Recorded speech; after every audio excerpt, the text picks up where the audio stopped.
Hello ladies! Welcome back to Fiercely Feminine, where we talk about all things femininity, fashion, faith, elegance and self-improvement. I am so excited to have you here and to chat with you today. Today we're going to talk about fiercely feminine friendships, high value friends, where to meet them, how to maintain these friendships and so much more. So I'm so excited to dive into it. Let's get started. Today's video is going to be more conversational, a little bit less formal, and I really want to have a bit of a longer discussion with you today and just chat one-on-one, almost like a podcast style video. So feel free to listen to this video in the background while you're cleaning or cooking or taking a bath, whatever it is that you're doing. I'm excited to have you here with me and to spend some time with you. And also let me know how you feel about the longer format video down below. Lately, I've been feeling really called to speak on feminine friendships specifically, and I'll be doing a whole series on high value feminine friendships, covering everything from where to meet high value friends, how to maintain the friendship, what to look for in high value friends, how to have healthy relationships, how to set boundaries, the mindset shift you need to have for these healthy relationships, potential red flags to watch out for, and also what activities to do with your friends that are fun and that will also cultivate your femininity. Feminine friendships and communities are so important. I really want to provide a lot of value in this video and the upcoming friendship videos. I really want you ladies to have flourishing and thriving good feminine friendships. But I think sometimes we believe it's hard to find our people, and it's not hard to find your people. That is a limiting belief, and we need to break that limiting belief that it's hard to make friends, that it's hard to make friends as adults. It's not difficult, you just need to know what to do and where to be. That's what we're going to be talking about today. So grab your cup of coffee or tea, find a cozy spot to relax, and let's get started. I feel like there is an epidemic of loneliness and isolation in the world right now, and I understand that sometimes, especially on your level up journey, it can be isolating because it feels like there might not be many like-minded people around you. But I want you to have good, uplifting and inspiring female friends that you can count on, where you can sharpen each other and truly be there for one another and help each other improve and become better people. And it's definitely possible. There is a quote that you would have heard many times before, and it goes like this: "You are the average of the 5 people you spend the most time with." And even the Bible is super clear on this when it says that the people you surround yourself with will have a massive influence on your life. For example, the Proverbs verse that says, "As iron sharpens iron, so one friend sharpens another." And another verse says, "Do not be misled, for bad company corrupts good character." Another translation puts it like this: "Do not be deceived, for bad company corrupts good morals." So don't be fooled to think that if you have 5 negative or gossiping friends that they won't pull you down and make you the 6th negative and gossiping friend, because they will. We no longer surround ourselves with friends whose lives are filled with drama, gossiping and negativity. We're ready to upgrade to friends who don't have time for toxicity and who genuinely want to be good people and who want to live in the light and to enrich their lives and the lives of others. Let's first talk about where to meet high-value friends. There are so many options. Sometimes we feel so restricted in our thinking. We think, where can we actually meet friends? And the truth is, there are so many options of where you can find high-value friends. Think about the things you love to do and go to those places where those activities are being done. That is where you will find your people. Whether you're passionate about working out or art or makeup, music, join communities you're interested in. Attend workshops alone, like makeup masterclasses or any kind of workshop. You can easily find these by typing in your interests and adding workshops near me on Google. For example, mindfulness workshop near me or art workshop near me. I recently attended a cheese and butter making workshop and I literally had such a blast. We were on the farm learning how to make our own cheese, our own butter, and you just meet lovely people, you learn new skills. So workshops are definitely a great way to make new friends. You can also join classes, for example, pottery or art classes. You can even join a Toastmasters where you learn about speech and you learn how to speak in front of people, or you can join online communities. I'm currently working on creating courses for you ladies and I'm very excited about it. So once that's finished, I will be creating an online community for all the ladies in the course so that you can connect with like-minded, godly, high-value feminine friends and meet women who are all about self-development and self-improvement and who are on the same journey as you. But you can find sisterhood among like-minded women.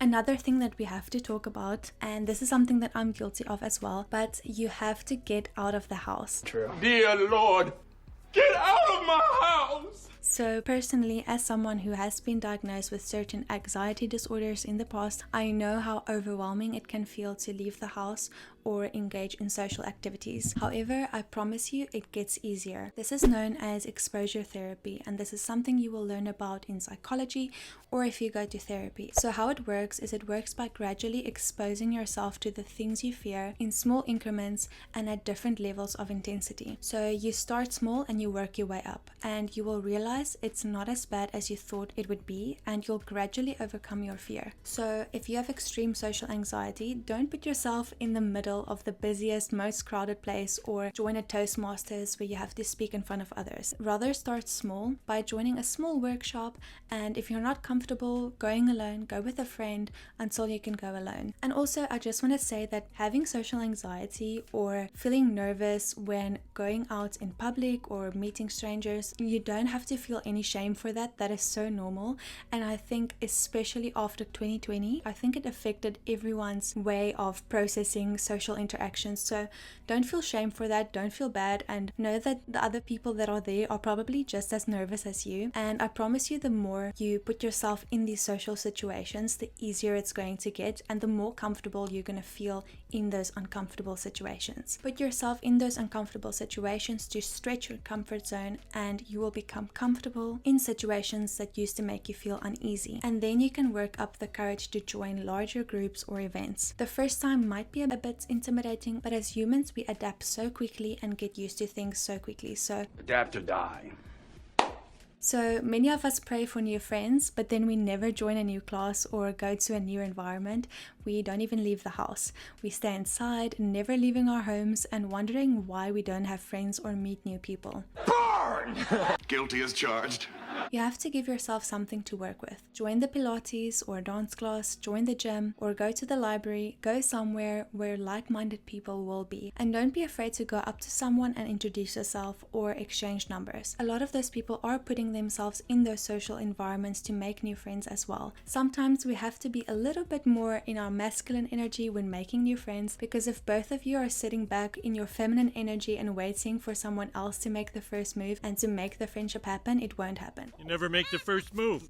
Now that you've made a friend, and even if you have just met someone recently, even if you're not great friends yet, make it a habit to do regular check-ins with your friends. Even if you have to schedule it or put it on your calendar and message all of your friends on a specific day of the month. Like, for example, choose a few days a month, and then on those days you can check in on your friends and just see how it's going. Life gets busy, so if you don't check up on them now and then, weeks or months can fly by before you have had any contact. So be the one to check in always.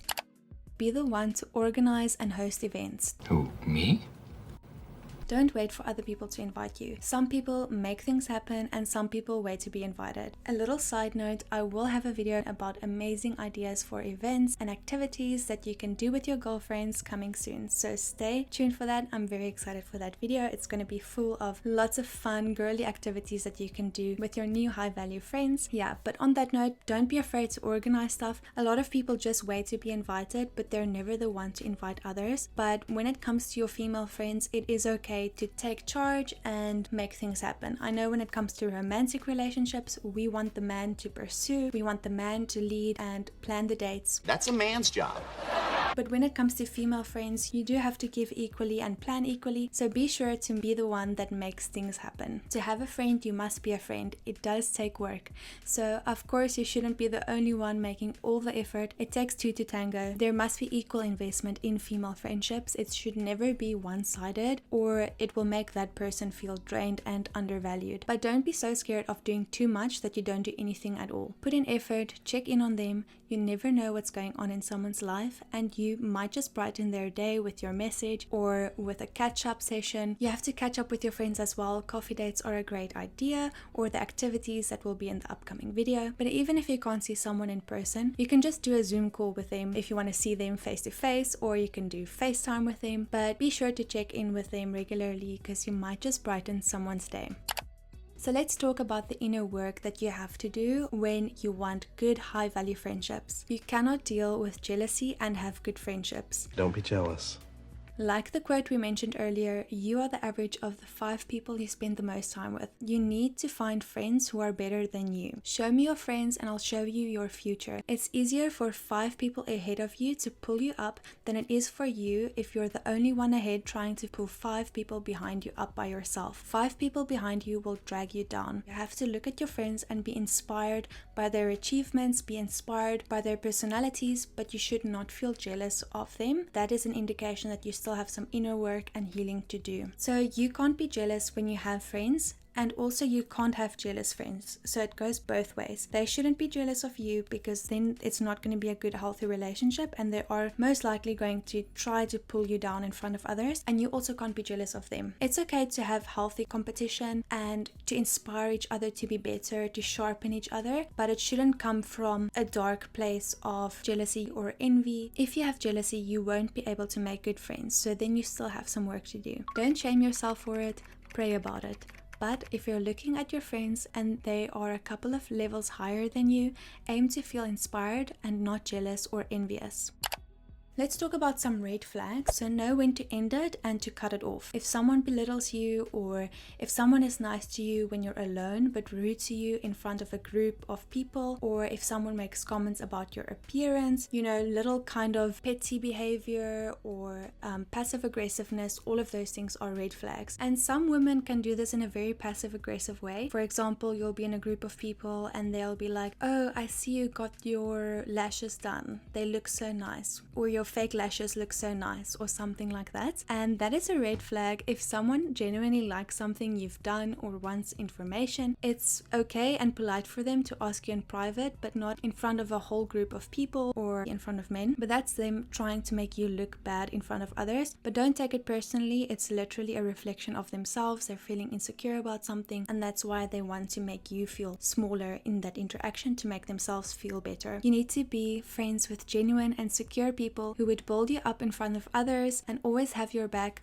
rather than tearing you down. If they are insecure, they will always look for a reason to talk badly about you. Also, if there's any drama, gossip, constant negativity, complaining, or overall bad vibes, it's time to leave and say goodbye. Like we said earlier, bad company corrupts good character. These behaviors are toxic and will drain you of your life and feminine energy. Jealousy, envy, insecurity, gossip, drama, constant clashing, fights, belittling, all these things are toxic and are red flags, and if your friends have these characteristics, it's okay to know that it's time to end it. If someone is going through something difficult, that's a complete different story. We should be there for our friends during hard times and support them. The Bible says we need to mourn with those who mourn. But if it's just constant negativity and complaining for no reason, be careful, because that energy is toxic and it will drain you, and negative energy is sticky. Okay, some rapid fire extra valuable tips for friendships. You can determine whether to trust your friends based on how they react to your wins. How do they react when you achieve a goal, when you succeed at something, or when you receive good news? Watch their reaction. This will tell you a lot about that friend. Don't let someone belittle you or be mean to you. Unnecessary criticism should be avoided. However, if they provide valuable, helpful, and constructive criticism, be open to listen to it. Don't shut it down. Some critique may come from bad intentions, but some can genuinely come from love. If it's criticism about something that you can't change, that is unhelpful and toxic, because it's not something that you can change. However, if it's something changeable, use common sense when considering the criticism that they give you, and be open to constructive criticism. Sometimes we can't see our own blind spots, and someone who genuinely loves and cares for you wouldn't want to see you hurt yourself, even if it means confronting you about something that might not be easy initially, but it's better for you in the long run. There's a difference between someone who tells you the truth in love, even when it's hard to hear, and someone who tells you what you want to hear, but does more harm than good. Let's use a very simple example. If there's something in your teeth, the person who's honest is going to tell you there's something in your teeth,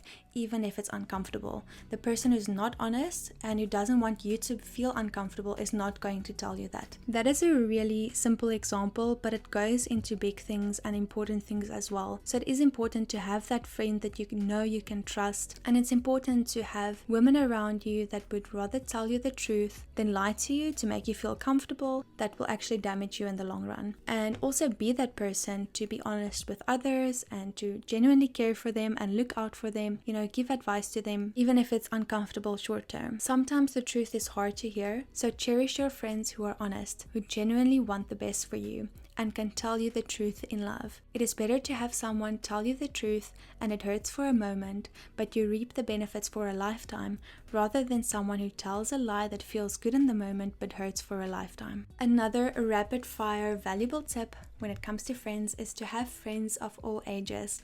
Have older friends and younger friends. Older friends have advice and wisdom. They have life experiences and lessons to share, and you can learn a lot from them. And younger friends can also keep you current and youthful. So it's important to surround yourself with all age groups. You always have something to learn from someone, and it just makes your friend group more well-rounded and fulfilling. So now that we're at the end of the video, I would just like to pray for you. I understand some of you might not be religious, and that's okay, so you can just skip this part. But I would love to just pray for you and that God will bring you wholesome, healthy, feminine friendships into your life. Because if you're watching this channel, I believe you're already my friend, so I would love to pray for you. You can just put your hand on your heart and come into agreement with this prayer. So let's pray together. Thank you, Father, for this lovely day, and thank you for this beautiful woman that's on the other side of the screen. I pray that you comfort her, and thank you for being here with her now in this moment. I pray that you bless her with amazing friends, incredible friends, wholesome friends, healthy feminine friendships, that you will be at the right place at the right time to meet these people that will change her life. I also pray that you will bless her with wisdom and discernment to be able to see which friends are good for her and which ones are best to leave behind. I pray healing on her friendships, and I pray that you bless us with healthy, feminine, fun friendships that are godly, that are feminine, that are like-minded, and that we can sharpen each other, inspire each other, and live a fulfilling life together and have that sacred community and someone to rely on, people to rely on and to speak to. I pray you bless your daughter with those lovely friends. In Jesus' name, amen. So I hope you enjoyed this discussion today. Don't forget to like, share and subscribe. Here is to fostering beautiful connections and building a tribe of extraordinary women. Until next time, stay fiercely feminine.